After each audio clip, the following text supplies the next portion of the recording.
Hi friends, ஒரு சூப்பரான சுண்டக்காய் புளிக்குழம்பு தான் செய்ய போகிறேன். சுண்டைக்காயை வந்து ஒரு கவரில் போட்டு நல்லா தட்டி வச்சுக்கணும். தட்டினதுக்கப்புறம் 4-5 டைம் இதை வந்து நல்லா வாஷ் பண்ணி வச்சுக்கணும். இதுக்கு வந்து சின்ன வெங்காயம், தக்காளி, தேங்காய், பூண்டு எல்லாமே வதக்கி ஒரு பேஸ்ட் மாதிரி நம்ம ரெடி பண்ணி வச்சுக்கணும். அடுத்து பேன் அடுப்பில் வச்சுட்டு தேவையான அளவு எண்ணெய், கடுகு, வெந்தயம் போடணும். இது தாளிக்கிறதுக்கு வந்து சின்ன வெங்காயத்தை தட்டி போடும் போது டேஸ்ட் ரொம்ப நல்லாயிருக்கும். ஒரு தக்காளி, சின்ன வெங்காயம் நல்லா வதங்கினதுக்கப்புறம் நம்ம எடுத்து வச்சுருக்க பேஸ்ட்டை இதில் போட்டு நல்லா வதக்கணும். அந்த எண்ணெயிலே நல்லா வதங்கணும்.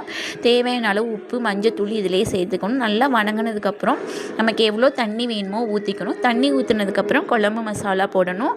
நான் குழம்பு மசாலா இல்லாதனால வரமிளகாத்தூளும் மல்லித்தூளும் போட்டிருக்கேன். இதை நல்லா வந்து ஒரு கொதி வந்ததுக்கப்புறம் கிளறிட்டு இன்னொரு பேனில் வந்து நம்ம எடுத்து வச்சுருக்க சுண்டைக்காயை வந்து எண்ணெய் ஊற்றி நல்லா வதக்கணும். அந்த மாதிரி வதக்கும் போது டேஸ்ட்டு நல்லாயிருக்கும், சாப்பிட்றதுக்கும் ரொம்ப நல்லாயிருக்கும்.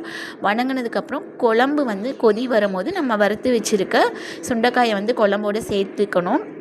அதுக்கு தேவையான அளவு புளி, ஒரு பெரிய எலுமிச்சம்பழம் சைஸ் புளி வந்து ஊற வச்சுருக்கேன்.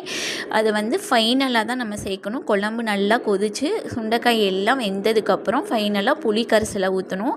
சுண்டைக்காயில் வந்து அதிகமான கால்சியமும் இரும்பு சத்து இருக்கனால அடிக்கடி நம்ம எடுத்துக்கிறது ரொம்ப நல்லது. Okay, thank you.